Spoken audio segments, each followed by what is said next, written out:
Hello guys and welcome back to the channel, and you may see a little change of scenery where I am. It's really sunny outside and the sun's coming through the window and it's really hard to record, and this is my only sort of chance today.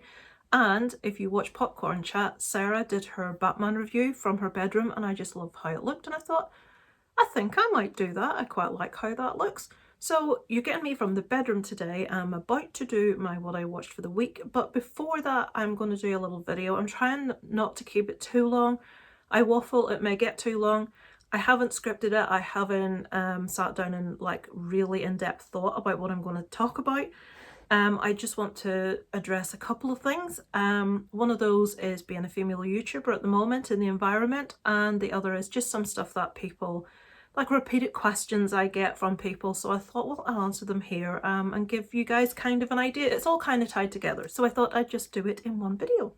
Okay, so the first thing I'm going to talk about is my inbox in that sounded a bit rude, on Instagram and Facebook.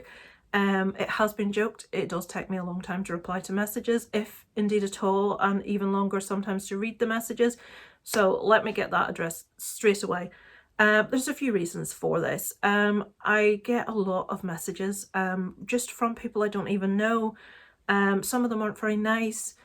I get actually really stressed when I go into my email inboxes. There are people that sit online and seem to be permanently in the mailing section of Facebook, and the minute they see that you've gone in, they will start emailing you constantly, knowing that you're online and expecting you to reply.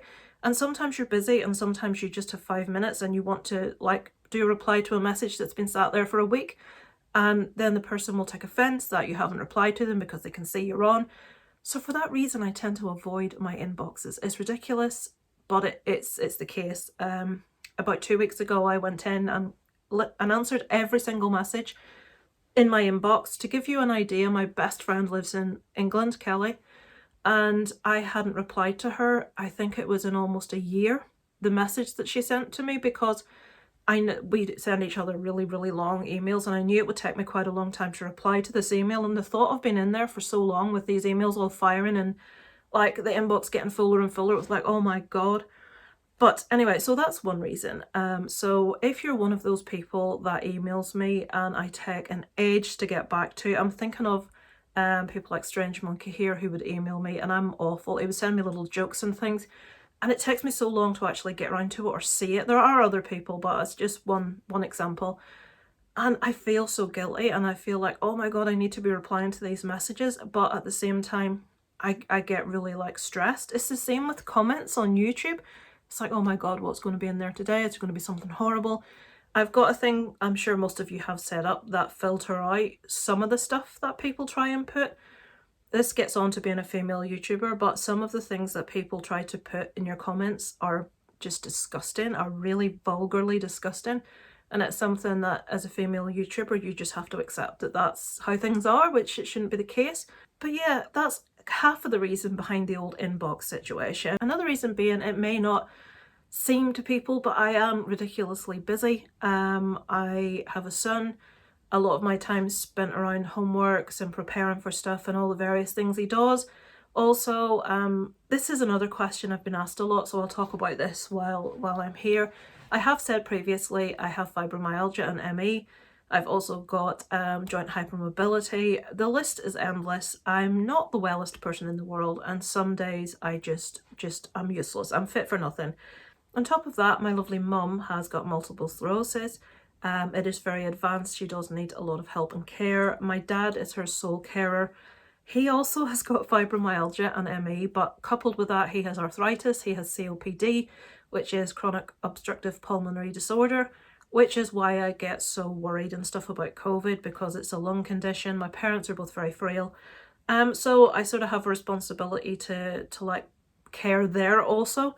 So my life is pretty damn busy. I don't have the best health myself. Some people send messages that are really horrible, and for those reasons I do tend to avoid my inboxes for long periods of time. I've kind of maybe said that to a few of you, or I've just said I haven't got the time, or I haven't gone into massive detail because I don't like lumbering stuff on people. But I thought it was a good idea to just put publicly there for people that would be messaging me, so you know it's not me being rude, it's not me being, you know, seeing your message and ignoring it. It's none of those things. If sometimes you see that I'm in Facebook Messenger or Instagram, which I've started trying to use, but I'm still terrible, it's not that I'm seeing your message and ignoring it. It's maybe because I've got 4 or 5 that emailed me before you did that I'm trying to respond to, then I come out and I go in another time. So I'm hoping that makes sense. I'm hoping, you know, people don't think I'm being flaky. I'm not, honestly. It's just there's so much in life. Our family isn't blessed with the best of health, and, you know, I feel a lot of responsibility for my parents. Obviously, I want to be there for my son, and my health itself isn't particularly good. So YouTube is like a little escape for me, like a little hobby, like a little pastime. And sometimes sitting down for what takes maybe 5 or 6 hours just to respond to the emails in my inbox is something I don't have the like mental or physical time or strength for. So I will get back to people eventually. Yeah, I just wanted to explain it to you guys who just maybe think it's a bit odd that it takes me so long to reply to messages. Okay, so I've touched on my health, which people have asked about. Fibromyalgia, I'm sure everyone knows it's a widespread pain condition. It means you hurt everywhere. I've got joint hypermobility, which basically means I'm double jointed, which was fantastic growing up, all the like horrible things you could do to disgust people. But as you get older, the pain starts and arthritis can come about eventually from it. But joint hypermobility is something that's very common for people that have fibro. So I don't know what the connection is there.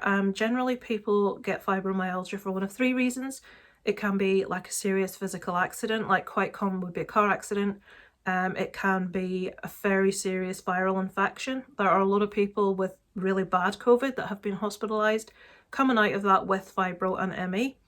The other one is long-term exposure to serious levels of stress. Now, this is my situation. This is also my dad's situation. I'm not going to go into the ins and outs of all of that, but life hasn't been the easiest in the past. A lot of stuff has happened to me, to our family, and it's been a lot to take on. And the upshot of that is several of us in the family have been left with this pretty debilitating condition. I'm a person that has always been very sort of like 100% giver. Always someone that kind of was taken advantage of at work because I worked faster than most other people I worked with, because I put a lot into my work. I would get promoted quite often in most jobs I did for that reason. I loved work. I loved being able to contribute, but it got to the stage that my health was so bad. My workplace was sending for my medical records because they didn't believe that I was ill, because I don't look ill. That I wasn't telling lies, that I couldn't get up to come into work, I was in too much pain, but then they maybe see me 2 days later and I look fine. That's another thing about fibro. One day you can be bedridden with pain, the next day you maybe feel capable of going like to the shops. I'm not someone that can be extremely active for that reason, but people with this condition tend to, on what they call good days, push it too far and be left laid up for days on end. It's like a boom and bust thing. I apologise if I'm boring you, but I have been asked by so many people about fibro and what it is and how I got it and stuff. So I very much feel for me it was the long-term exposure to stress for a host of different reasons. I probably spent 6 to 8 years just in a constant state of hypervigilance and stress. And that hypervigilance I've actually been left with. Example, if I go to a gig, I have to like see where every exit is. I have to like plan several different escape routes. It's ridiculous. I have to constantly think of the worst possible thing that could happen and what I would do to react to that thing. It's called hypervigilance. It's like an anxious disorder thing. So yeah, this isn't something I talk about to people. Very few people actually know these things about me. I don't discuss them. My husband would know, but outside of that, no one. But when a lot of people ask you about things, it's like, yeah, I'm pretty much an open book. So about my condition and how I got it and how it affects me, I'm an open book, so I'm very happy to talk about it. And if it helps anyone else in the process, fantastic, because this condition is so common. So many people have it. I think the culture of just the push at work thing and no time for relaxation and constant stress is leading to more people actually becoming diagnosed with fibromyalgia, and it's shit, to be quite honest. It's not nice. You go from the person you were, don't laugh, I was very athletic. I was offered a place in the Northern Ireland Athletics squad when I was in high school. I was a really accomplished sprinter. I know I can hear you laughing, but I was. I loved to dance more than anything. I just loved dancing. All of that was kind of taken away. Now I would go to a club and spend all night on the dance floor in a rock club and love it. Now I can't do those things, and now if I dance maybe one song, I'm knackered, I need to sit down. And sometimes, forget it, I'm not going to be able to dance. Gigs, I have to be seated, and if I'm not seated, I have to like come in late and miss support acts, so I'm not standing for too long. The only band I will stand for is my favourite band, Backyard Babies, because I must have the front row, and I will suffer for that for maybe a week afterwards. It's a lot. But sometimes when you've got this condition, if you have it out there, you will know sometimes you need to suffer to allow yourself to live a little bit sometimes. Like on our trip to Florida, there's a lot of walking involved, and I knew I wasn't going to be capable of doing this walking. So and I was so embarrassed, I had to hire a wheelchair and have my husband take me around a lot of the time in the wheelchair. And the fact that I can walk, and I thought, I'm a fraud. People are going to be looking at me getting out of this and think, look at her. But so many other people there are in exactly the same position that I felt a lot more comfortable about it. But it was still really difficult to have to get into a wheelchair to enable me to enjoy my holiday. Certain days I had to stay in the hotel and allow my husband and son to go out themselves, because I knew if I'd done too much, I wouldn't be able to do anything the next day. So I brought a book and I stayed in the hotel and read the book, sat at the pool.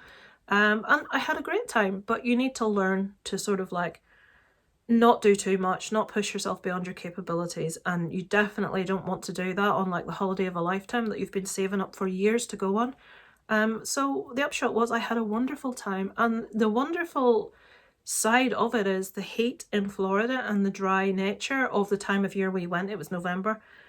My pains were so much reduced. Now, they weren't not there. Obviously, they were there. Obviously, I had pain after walking and things, but they weren't debilitating, flat of my back, not able to move pains like I get a lot here. Obviously, I live in Ireland. It's very wet. It's cold. It doesn't sun very often. And when it does, it's still cold. It's not the best environment for this condition, but Florida was just amazing for me because it was such a relief, and the level of pain went from, I mean, for me, a normal day, to try and explain to you, is like if you'd gone to the gym and had a really intense workout and you hadn't worked out prior to that for months, and you get up the next day and you're really, really sore and you're like, and you're moving your arms and legs and you hurt. That's my normal day. That's my good day. My bad day, I'm in bed and I can't get out. I can't move. And that's the sort of side of things. That's why I went down to maybe like one video a week. Occasionally I'll do more if I can, but a lot of the week I spend laid up. I spend not able to do much, or I spend when I can in helping my mum, giving my dad a break. So yeah, I just wanted to explain to people the thing about the messages, because it is getting to be a bit of a joke and people joke about it and stuff, and I don't mind that. It doesn't offend me at all. But I did want to explain it to you guys. It's not me thinking I've got better things to do. It's not me being, dismissive. It's not me ignoring messages. There's a lot of reasons. And as I said, also, I get asked a lot about my health side of things, and to explain a bit more, I've had a couple of YouTubers, I won't name them because they haven't said outwardly that they also have this condition, and they've asked me about my experience of it, and we've discussed a bit back and forth. But yeah, I think it helps when you do suffer from something to be outward and to talk about it and to tell people a bit about it. So yeah, that's that side of things. Okay, my phone that I'm recording on just decided to fall, so if I've moved, apologies. So finally, okay, I really debated about this one, really debated about talking about this one, but I'm going to talk about it in a light manner. I'm not going to get in depth into this. I'm going to try not to, but you know me, you know what I'm like. So, being a female YouTuber. Okay, so I don't want to get into this too much. Lately, if you're in the YouTube community, the YouTube film community, especially the YouTube horror community, you will be aware that a particular horror YouTuber was outed recently for sending extremely inappropriate photographs, messages to a underage girl, also in the horror community. I'm not going to name people, that's not what I'm here to do, because I think everyone's aware of it, and I just don't want to name individuals. So this individual I was subscribed to. He was subscribed to me. That obviously changed immediately when I found this out. The girl in question actually wanted to be sure, so she set up a account and posted as a 12-year-old, and this person she was speaking to did the same perversions with the 12-year-old. So she wanted to be 100% sure before she said anything. She also tried it as a 14-year-old, so this person had been sending, let's just be honest, graphic pictures of their bits with their face and everything, full length, so there was no confusion who it was, to a 12-year-old, a 14-year-old and a 16-year-old, and also video footage. And some of the language they used and things they said were wholly inappropriate. This person has been removed from Instagram, or maybe they've removed themselves. Instagram, everything's gone. I've unsubscribed, thankfully.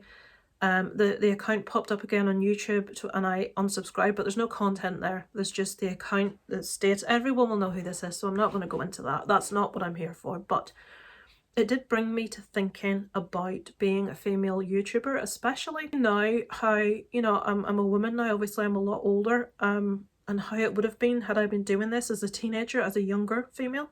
As a woman, what comes with age, along with a lot of other things, is a little bit more confidence. And I don't mean confidence in yourself and your appearance, because that very much went down for me a lot, because I'm a lot older, obviously, than I once was. I'm one of the older people on YouTube in the movie community. But had I been hit with that kind of attention that this girl had at her age, how she handled it was, you know, amazing. Some of the comments that you get as a female YouTuber, how I would have dealt with that growing up. And people think that they're all leery or rude or, you know, nice. They're not. Some of them are really horrible and some of them are really nasty. You know, they call you all kinds of names, fat, ugly. I've been told more times than I care to count that I look like a witch. I take that as a compliment. Weirdo, all sorts of things. Then you get the guys that send you messages about what they want to do to you, but in an extremely derogatory, offensive manner. Most of these are caught by my by the YouTube sort of thing that filters out content. But having an Instagram, you find that you get them there. I had to make my Instagram account private. Somebody had asked me once to make it public so they could share something of mine, which was really nice of them. But afterwards, I had to make it private again because all this crap kept coming in. And this is something I know that all women in the horror community experience, or well, any that I've spoken to anyway. And this ranges from young girls in their teens right up to women the same age as me. But it's difficult for young girls to know how to deal with that. And there's so much hung up on appearance when you're young, for everyone, I think, especially young girls. And the age of social media, I'm just so glad I wasn't a teenager when it existed, because I was very, very shy, very down on myself. I just wasn't a very confident teenager. And to think of the damage that social media could have done to me as a teenager, I'm just so glad it didn't exist. And I really look at these young girls now and I really feel for them. That some men are just, please don't think I'm men bashing, I'm getting to that also. Some individuals just send these grotesque images to young girls, and some of these young girls just don't know what to be doing with it. You know, what do I do? What do I say? And in the instance of the one that I spoke about, this individual was very well known in the horror community, very well respected. A lot of people liked him. In retrospect, a lot of people have said, oh, I always knew there was something a bit weird about him. I didn't, and no other woman I spoke to did either. He came across as a bit awkward, but I'd never thought he was creepy. But a lot of guys have said they did. Maybe it's something women just don't pick up on, I'm not sure. But it's difficult if lots of people that you know and that you're friends with have these individuals as part of their friend circle. You think to yourself, they're not going to believe what I'm saying. And this girl had to sit and gather all this evidence. And she also had to make another account as a younger age in order for people to actually believe what she was saying. Here's the pictures. Here's the picture with his face and other bits in. Here's the messages he sent to me. Here's what he sent to the 12-year-old. Because she obviously thought, if I send this, people will say, oh, well, you're 16. You know, in the UK, 16 is of age. I think in the US it isn't. I think 18 in the US. But she wanted to make sure that people knew what this guy was like. So the fact that she had to gather the evidence and then prove that he would go for a 12-year-old in order to get people to listen and believe is just a sad reflection on today's society, really. So the reason for this is because, and again, I'm not going to mention names, I'm not there for that reason. Yesterday I got a message on my Instagram account. Now it wasn't a nasty message. Again, I hark back to me saying about not going into my inbox for a long time. So I went into my inbox and I will put it on the screen. I've taken the names out so you can see that a guy tried to contact me and it was normal, you know, this happened to me, hello, fair enough.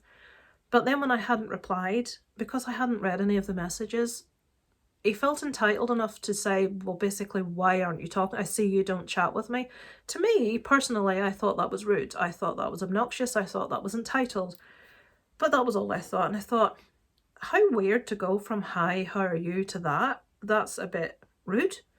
So I went onto the individual's Instagram page, and very recently they happened to have uploaded a photograph of themselves with their partner. And prior to that, there was no photographs. Everything was posters. The Instagram photograph is not a picture. I didn't know who this individual was. And my husband's running the sink. And as I've said previously, I'm not on that much to like go through people's Instagram and see everything they post. But when I went on this particular day, because I just thought, that's a really like weird move, a really rude move from someone I don't even know. What, you know, why did they feel so entitled to say this to me? And I saw the guy's picture, and this is a guy that caused an awful lot of crap in the horror community going back a couple of years. This individual, I think, is on his 4th name now. He has changed his name 4 times. And I know of 4 to 5 individuals, females in the horror community, that he gave a really hard time to. He starts off obnoxious and rude and entitled, and then progresses from that to just being a pain up your arse. He won't leave you alone. He stalks you. There's an individual, I'm not going to name her, there's an individual female horror YouTuber that he just made her life absolute living hell. Going back a couple of years, she did a video about it, I remember. I don't know if she named him, I can't remember. But this guy goes around changing his name, and then going back, I had told this guy in no uncertain terms what he could do and where he could go.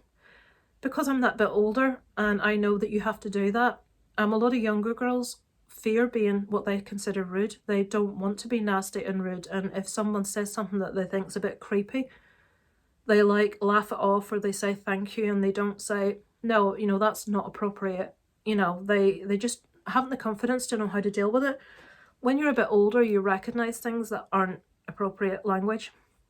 I don't make any secret of the fact that I'm married and I've got a child. And I'm not in a position for people to be sending me messages about my chest, about what they're going to do to me, about whatever, about the size of anything they've got. And this happens, guys. This is what happens when you're a female YouTuber. And if you're a woman and you're reading this, let us know below if you get this also. So yesterday I was quite angry at myself for not realising who this individual was and allowing them like a channel again to start irritating me. And it was just that little line, I see you don't talk to me much, Lisa, which you probably think, well, that's nothing. And I thought, you know what? That's quite rude. I'll check this guy's profile, and that's when I discovered who it was. And it was a person that I had a really big ding-dong with in the past for how he treated me and some other girls. And he saw fit to approach someone that had told him to F off, very bluntly. And he had decided to start messaging me again. It's, where do these people get off? Where do these creeps get off? And this guy has got, I think, 17 mutual friends with me. Most of them are men, because I would say that most women that he's friends with very quickly become accustomed to how he is and they get rid of him. Now, I don't know if he perhaps has some social issues.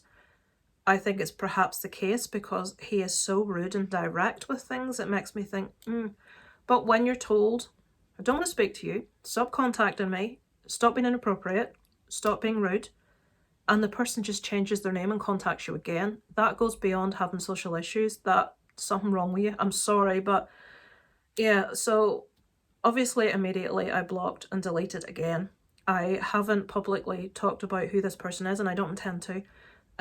Everybody should check as they find. But if you're a woman out there and you're a younger woman and someone is creepy or obnoxious or rude, or they're saying things to you that's making you feel uncomfortable, don't feel you're being rude by telling them that what they're saying is not appropriate. And if they continue, block and delete them, move on.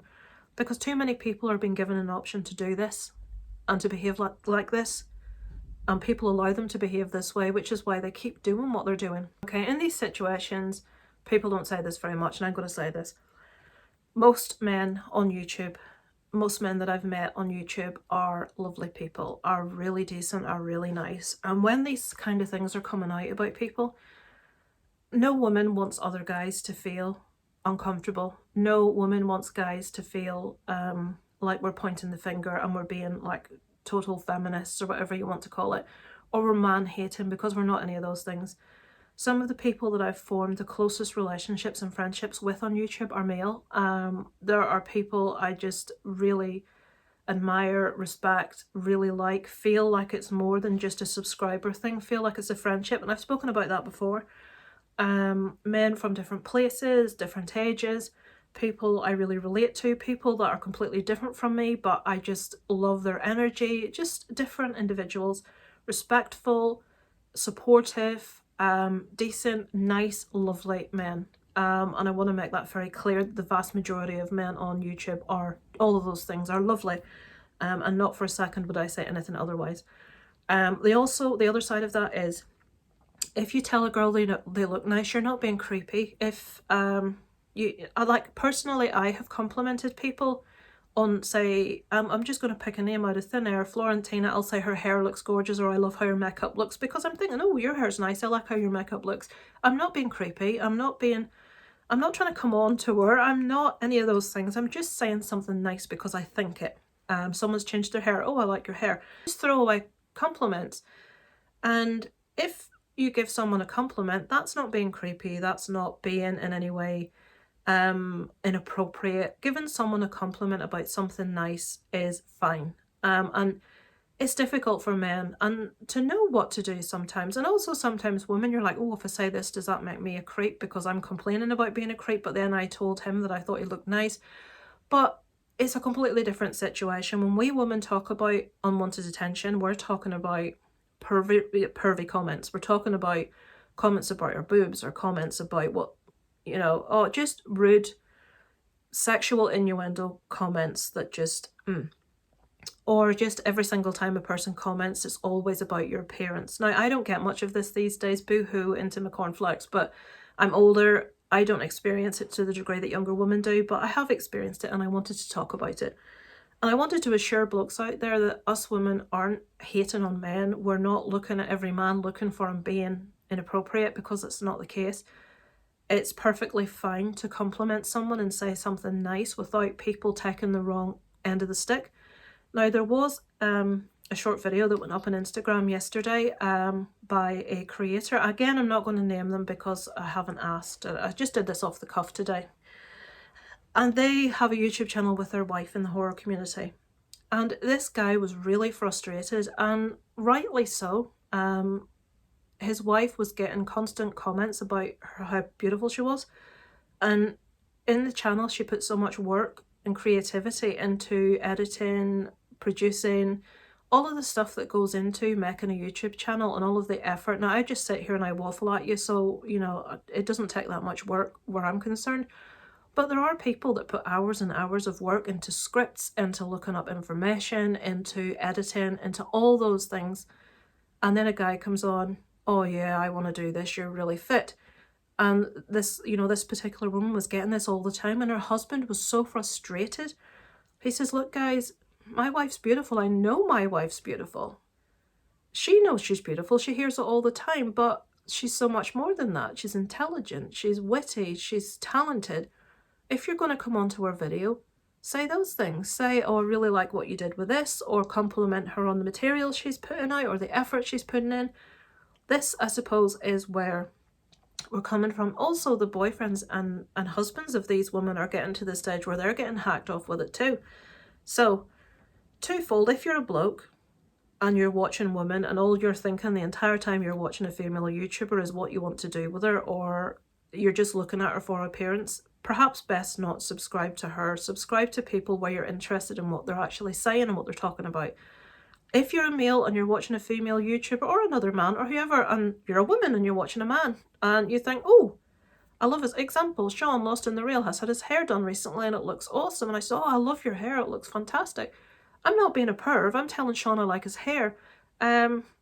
don't be afraid to say something nice thinking that someone will take the wrong idea, and don't think that women are hating on men. We're just telling the men that are inappropriate that the buck stops and we're not going to tolerate it. And if it continues, we will start to name and shame. I will start to name and shame. I will put people's names out there that are saying things that are wholly inappropriate. Thankfully, it's normally not people you know, or if it is, they're under accounts you don't recognise.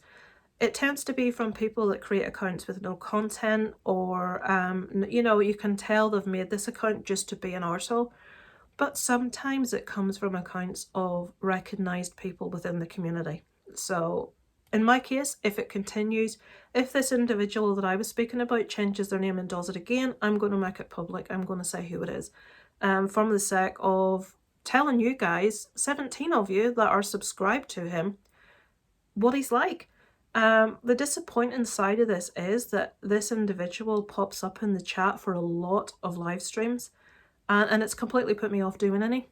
And I really, really enjoy them, but I fear, and this woman will feel this too, we fear being in a position on a live stream where this person is asking questions, and if you can't stand the sight of someone because of what they've put you through, and they're there in the comments asking questions, and you're in a position where you have to communicate and answer the questions, I don't want to be in that position.